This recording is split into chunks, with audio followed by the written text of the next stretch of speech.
नमस्कार दोस्तों, मैं doctor Manish, endocrinologist, Medanta hospital Lucknow से। आज हम फिर से एक बहुत इंपॉर्टेंट टॉपिक पे बात करेंगे। आज हम बात करेंगे फैटी लीवर डिसीज और डायबिटीज के बारे में। क्या है आखिर इन दोनों का कनेक्शन? तो सबसे पहले हम बात करते हैं लीवर के ऊपर। लीवर आपके शरीर का जितना भी मेटाबॉलिक प्रोसेस है उस चीज को कंट्रोल करता है। समझने का यह मतलब है कि जितना भी हार्मफुल टॉक्सिक केमिकल बॉडी के अंदर आता है उसको वो वॉश आउट करता है, और जितने भी अच्छे केमिकल्स होते हैं उसको बॉडी के अंदर बनाने की कोशिश करता है। मतलब ये मेटाबॉलिक प्रोसेस का सबसे इंपॉर्टेंट पार्ट जो बॉडी के अंदर है वो लीवर कहलाता है। अगर कोई भी दिक्कत लीवर को नुकसान पहुंचाएगी, जैसे कि कोई भी मेटाबॉलिक डिसऑर्डर है या डायबिटीज है या कोई अन्य बीमारी है, तो वो लीवर को कभी भी नुकसान पहुंचा सकती है। और लीवर में होने वाला सबसे पहला जो नुकसान हमें देखने को मिलता है, जो सबसे ज्यादा मिलता है, वो है फैटी लीवर डिसीज, जिसको साधारण भाषा में फैटी लीवर भी बोला जाता है। फैटी लीवर एक ऐसी चीज है, अगर हम अपने लाइफस्टाइल मॉडिफिकेशन करेंगे, खाने पीने में संतुलित आहार लेंगे, फिजिकल एक्टिविटी अच्छे ढंग से करेंगे, तो हम फैटी लीवर डिसीज को कई बार काफी हद तक कम कर सकते हैं, और सबसे इंपॉर्टेंट इसको खत्म भी कर सकते हैं। तो आज हमने इसी टॉपिक को जानने की, समझने की कोशिश करेंगे।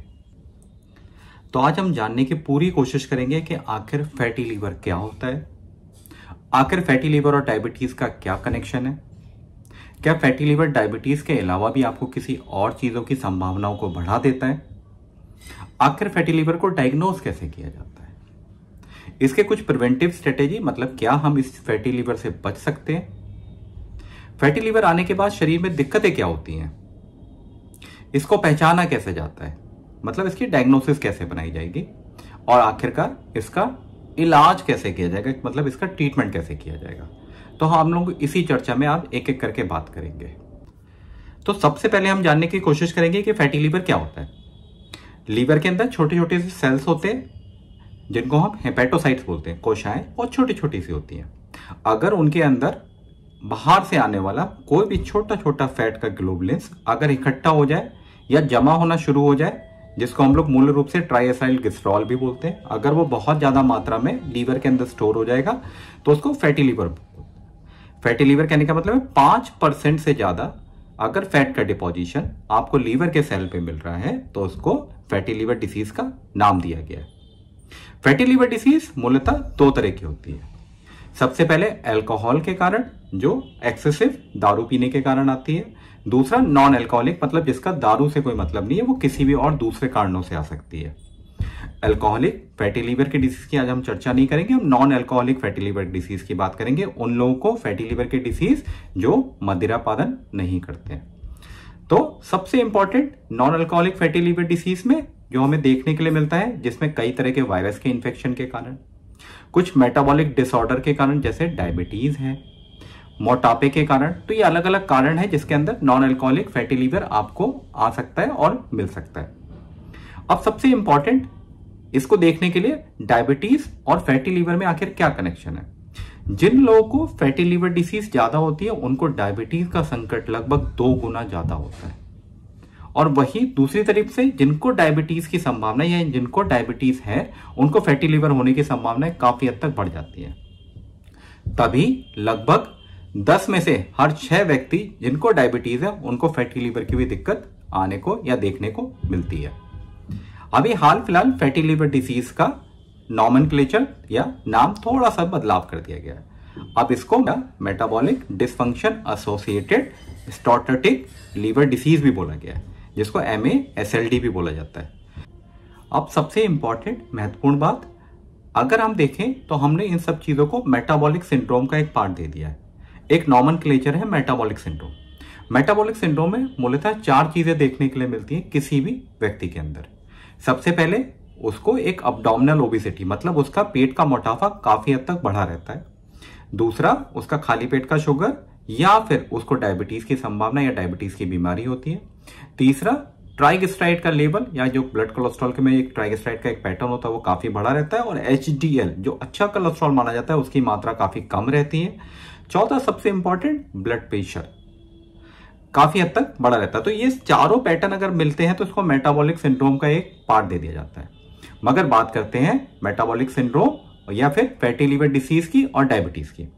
मूलतः ये देखा जाता है कि जितने भी डायबिटिक पेशेंट के अंदर इंसुलिन रेजिस्टेंस पैदा होता है, इंसुलिन रेजिस्टेंस एक ऐसा इंडेक्स है जो आपको बताता है कि आपकी बॉडी के अंदर कितना इंसुलिन प्रोड्यूस हो रहा है और कितना वो काम कर पा रहा है। तो अगर आपका एडिपोज टिश्यू मतलब जितना भी आपका फैट है, फैट के अंदर, लीवर के अंदर और मसल्स के अंदर अगर इंसुलिन रेजिस्टेंस पैदा हो जाएगा तो ग्लूकोज जो सप्लाई होना है इन सेल को वो काफी कम हो जाएगा। तो शरीर के ब्लड ग्लूकोज के स्तर में ब्लड ग्लूकोज का लेवल काफी हद तक बढ़ जाएगा। इस कारण से अगर फैटी लीवर नहीं होगा तो इंसुलिन रेजिस्टेंस भी काफी कम रहेगा, तो आपका ब्लड ग्लूकोज का लेवल या ब्लड ग्लूकोज का स्तर शरीर के अंदर काफी हद तक कम रहेगा। देखने के लिए यह भी मिलता है एक और इंपॉर्टेंट बात, जितना ज्यादा इंसुलिन रेजिस्टेंस रहेगा, जितना ज्यादा आपका पेट का मोटापा रहेगा, उतना ही फ्री एसिड का प्रोडक्शन ज्यादा रहेगा।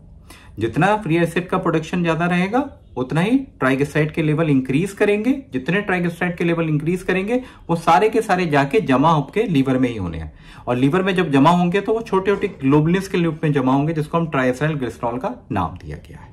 अब सबसे इंपॉर्टेंट, सबसे जरूरी बात कि आखिर फैटी लीवर आपको क्या क्या दिक्कतें उत्पन्न करवा सकता है, मतलब क्या ये आपको कुछ संकेत देगा कि आपको फैटी लीवर है कि नहीं।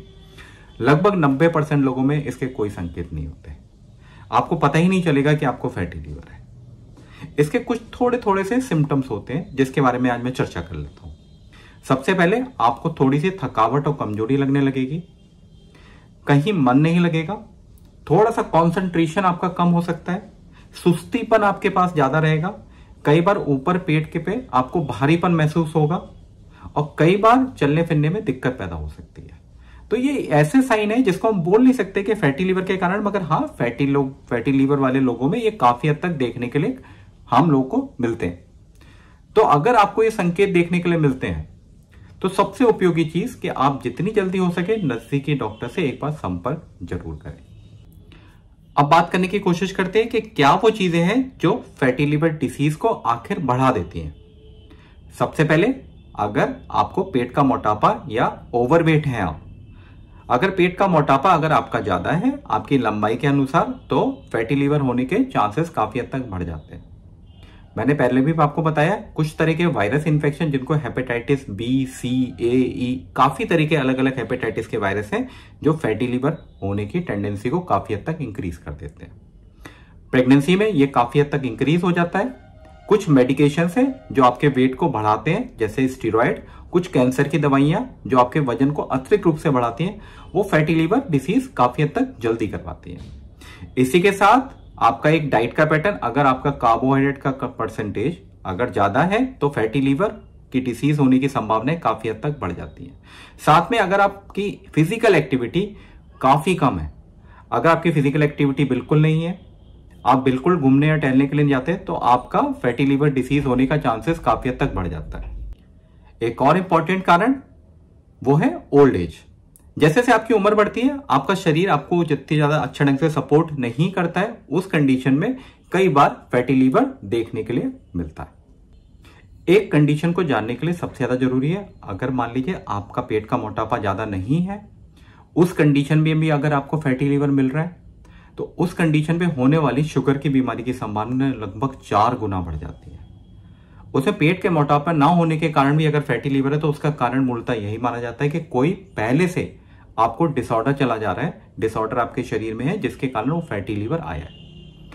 अब बात करेंगे कि आखिर फैटी लीवर को पहचाना कैसे जाता है, जाना कैसे जाता है, डायग्नोसिस कैसे बनाई जाती है। तो सबसे इंपॉर्टेंट, आपको अगर कभी भी लग रहा है या आपको कुछ दिक्कत लग रही है तो आपको किसी भी जनरल अपने फिजिशियन या किसी भी नजदीकी डॉक्टर से पहले संपर्क करना है।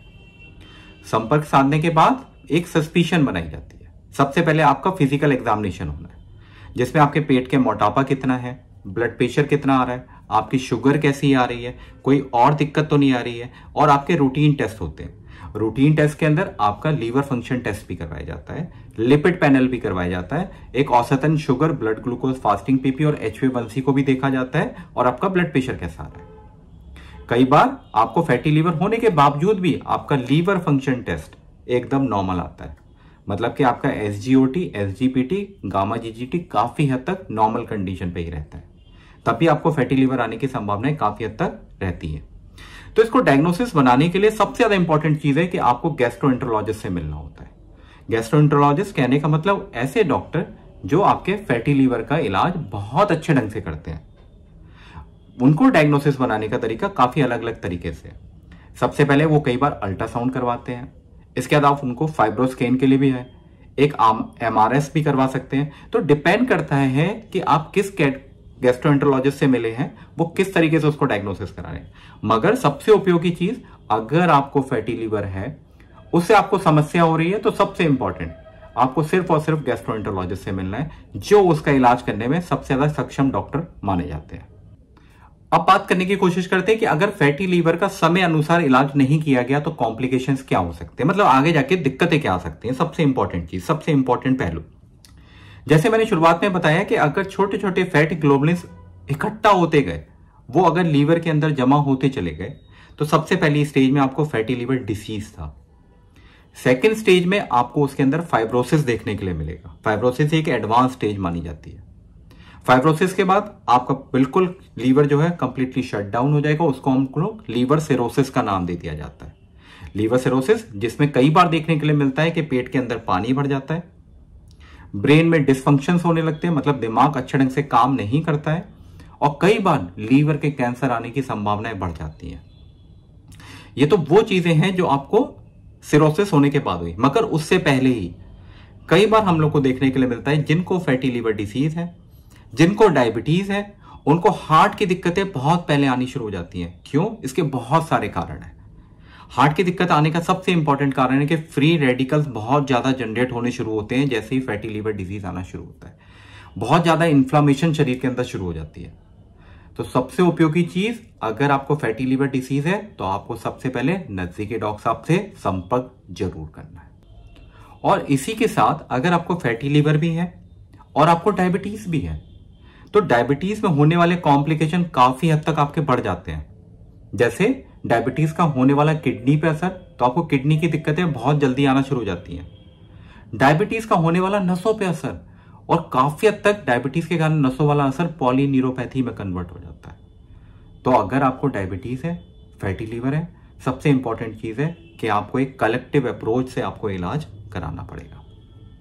अब बात करते हैं हम फैटी लीवर का इलाज कैसे कर सकते हैं, क्या कोई इलाज उपलब्ध है भी कि नहीं। तो हम बात करें तो अभी तक किसी भी दवाई को अप्रूवल नहीं दिया गया है कि यह दवाई आपके फैटी लीवर में बहुत ज्यादा उपयोगी मानी जाती है। मगर कुछ दवाइयां हैं, कुछ कैटेगरी में डिवाइड कर दी गई हैं कि हाँ, ये फैटी लीवर में आपको फायदा दे सकती है। सबसे पहली दवाई जिसको हम बोलते हैं सारोग्लेटादार। सारोग्लेटादार एक ऐसा ड्रग है जो मार्केट में उपलब्ध है, आराम से उपलब्ध है, जो फैटी लीवर को काफी हद तक कम कर देता है। आपके जो लीवर के एंजाइम्स है काफी हद तक कम कर देता है, साथ में आपको फैटी लीवर से होने वाली दिक्कतें काफी हद तक कम हो जाती है। दूसरा, एक और कंपाउंड है जिसको हम SGLT2 इनहिबिटर्स बोलते हैं, और एक GLP-1 रिसेप्टर एनालॉग्स होते हैं। ये दो अलग अलग केमिकल दवाइयां जो आपकी डायबिटीज में मूलतः इस्तेमाल होती है। इनका मेन काम करने का जो तरीका है, ये आपके बॉडी के वेट को कम करवाते हैं। बॉडी का वेट जैसे ही कम होता है, पेट का मोटापा जैसे ही कम होता है, उतना ही फैटी लीवर कम होना शुरू होता है। जितना ही मोटापा कम होगा, उतना ही इंसुलिन का रेजिस्टेंस कम हो जाएगा, उतने ही आपकी कोशिकाएं बहुत अच्छे ढंग से काम करना शुरू कर देंगी, और आपका ब्लड ग्लूकोज का स्तर काफी हद तक कम होना शुरू हो जाएगा, खासकर खाली पेट का शुगर। तो ये वो दवाइयां हैं जिसको आप आपके डॉक्टर साहब इस्तेमाल करके देख सकते हैं। सबसे इंपॉर्टेंट बात, मगर अगर आपको फैटी लीवर डिसीज है, आपको डायबिटीज है, तो आपको सबसे इंपॉर्टेंट चीज, दो ही चीजों की सलाह दी जाती है। एक तो आपको अपने डाइट को बहुत अच्छा बनाना पड़ेगा। बहुत अच्छा बनाने का कहने का मतलब है कि आपको कार्बोहाइड्रेट की मात्रा काफी हद तक कम रखनी पड़ेगी। आप जितना कार्बोहाइड्रेट का इंटेक ज्यादा करेंगे, उतना ही आपका फैटी लीवर की दिक्कतें बढ़ जाएंगी। आप जितनी मिठाइयों का सेवन करने वाले हैं, जितनी मिठाइयां या जितनी मीठी चीजें खाएंगे, जितना आप फास्ट फूड की तरफ जाएंगे, जैसे चाउमीन, बर्गर, पिज्जा, कचौड़ी, समोसे, कोल्ड ड्रिंक, चिप्स, नमकीन, चॉकलेट, आइसक्रीम, ये सब आपको त्यागना पड़ेगा। आपको रेगुलर फिजिकल एक्टिविटीज करनी पड़ेगी। फिजिकल एक्टिविटीज, अगर आपको एक अच्छा शरीर चाहिए तो आपको लगभग 150 मिनट पूरे हफ्ते में, 30 मिनट के लिए आप 5 दिन के लिए जा सकते हैं। मगर अगर आपको वजन गिराना है तो वही 150 मिनट 300 मिनट पे कन्वर्ट होंगे। मतलब कि आपको रोजाना कोशिश करनी है, और रोजाना कोशिश आपको लगभग 60 मिनट की करनी है। मतलब 1 घंटा अगर आप रोजाना जाएंगे तो आपका वेट अच्छे ढंग से कम होना शुरू हो जाएगा। अब सबसे इंपॉर्टेंट तीसरी बात, अगर आप आपका जितना वजन है उसका अगर 5 से 10% आप अपना कम कर लेते हैं तो फैटी लीवर आपका लगभग रिग्रेस होना शुरू हो जाता है, मतलब कम होना शुरू हो जाता है। और यही अगर आप 10% से ज्यादा बॉडी वेट को रिड्यूस कर देते हैं तो फैटी लीवर खत्म होना शुरू हो जाता है। सबसे इंपॉर्टेंट बात, तो अगर आपको फैटी लीवर है तो सबसे इंपॉर्टेंट बात, अपनी डाइट का बहुत अच्छे ढंग से देखें कि आप क्या खा रहे हैं, कितना खा रहे हैं और कैसे खा रहे हैं। दूसरा, फिजिकल एक्टिविटीज आप कर रहे हैं कि नहीं कर रहे, और कर रहे हैं तो कितनी कर रहे हैं। अगर आप इन सब चीजों पे बने रहते हैं तो आप पे आने वाला असर फैटी लीवर का काफी हद तक कम हो जाएगा। अब सबसे इंपॉर्टेंट चीज पे हम बात करने वाले हैं कि आखिर हम फैटी लीवर डिसीज को प्रिवेंट कैसे कर सकते हैं, मतलब कि इसको आने से पहले ही कैसे रोक सकते हैं। ये सबसे इंपॉर्टेंट चीज है। अगर आएगी नहीं तो बीमारी नहीं होगी। तो आपको एक अपनी दिनचर्या का बहुत अच्छे ढंग से ध्यान रखना है। दिनचर्या कहने का मतलब जिसमें आपका डाइट का पैटर्न बहुत अच्छा होना चाहिए। अब डाइट के पैटर्न पे आप जितना अच्छा कोशिश करें कि स्टोर, प्रोसेस्ड या फ्रोजन फूड जितने भी आपके पास अवेलेबल होते हैं उनका उपयोग ना करें, क्योंकि कई बार उनमें फ्रक्टोज की मात्रा बहुत ज्यादा होती है। फ्रक्टोज की मात्रा जितनी ज्यादा रहेगी उतना ही आपको फैटी लीवर, क्योंकि फ्रक्टोज टोटल जो केमिकल है वो पूरा मेटाबॉलिज्म आपके लीवर के अंदर ही होता है।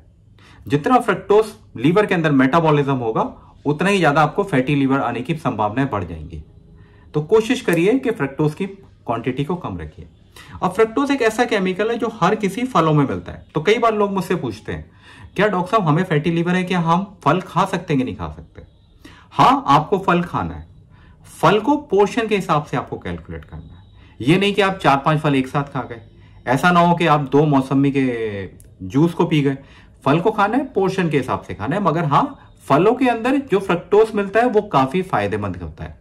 मगर प्रोसेस्ड फूड के अंदर, स्टोर फूड के अंदर, फ्रोजन फूड के अंदर जो आपको फ्रक्टोज का लेवल मिल रहा है वो काफी हानिकारक है, खासकर लीवर के लिए।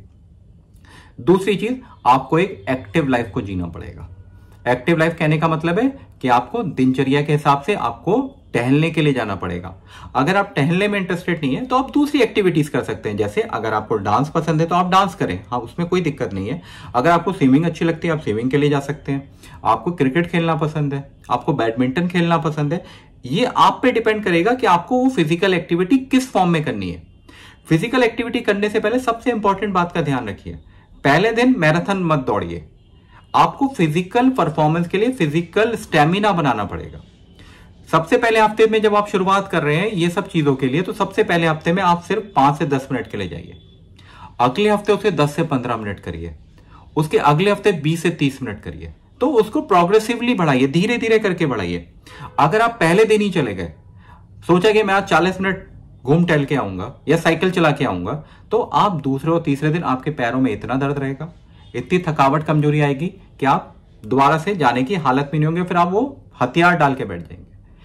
तीसरी इंपॉर्टेंट चीज, आपको अगर आप अल्कोहल लेते हैं तो उसको कंप्लीटली शट डाउन करना पड़ेगा, कंप्लीटली बंद करना पड़ेगा। अगर आपको फैटी लीवर डिसीज की संभावना है या फैटी लीवर आपको है, साथ में दूसरी भी दिक्कतें हैं, डायबिटीज है या कोई और बीमारी है, तो जरूरी सबसे अच्छा संदेश कि आप जितना जल्दी हो सके दारू को छोड़ दें।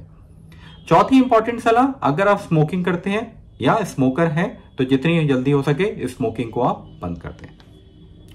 अब जितनी अच्छी आपकी हेल्थियर लाइफस्टाइल रहेगी उतना ही बाकी जो हमारे पास दूसरी चीजें हैं, जैसे हम लोग मेटाबॉलिक सिंड्रोम की बात कर रहे हैं, आने वाली होने वाली संभावनाएं डायबिटीज की कम हो जाएंगी, आने वाली होने वाली संभावनाएं ब्लड प्रेशर की कम हो जाएंगी, आने वाली होने वाली संभावनाएं आपके लिपिड के डिसऑर्डर की भी हो जाएंगी। तो उतना ही अच्छा आपका लिपिड रहेगा, उतना ही ब्लड प्रेशर आपका कम रहेगा, उतना ही आपको डायबिटीज नहीं आएगी। और अगर ये दिक्कतें आपको हैं तो ये काफी हद तक कम हो जाएंगी, तो आपकी दवाइयां भी कम हो जाएंगी, मेडिकेशन का कॉस्ट कम हो जाएगा, हॉस्पिटल का बिल कम हो जाएगा। तो कोशिश करिए एक एक्टिव लाइफस्टाइल जीने की, जिसमें 3 या 4 चीजें जो इंपॉर्टेंट है जो मैंने अभी आपको बता दी। तो दोस्तों आज के लिए इतना ही। अगर आपको इस वीडियो से संबंधित कुछ भी सवाल है तो आप कमेंट बॉक्स में लिख सकते हैं, हम उसका जवाब देने का भरपूर प्रयास करेंगे। अगले वीडियो तक बहुत बहुत धन्यवाद।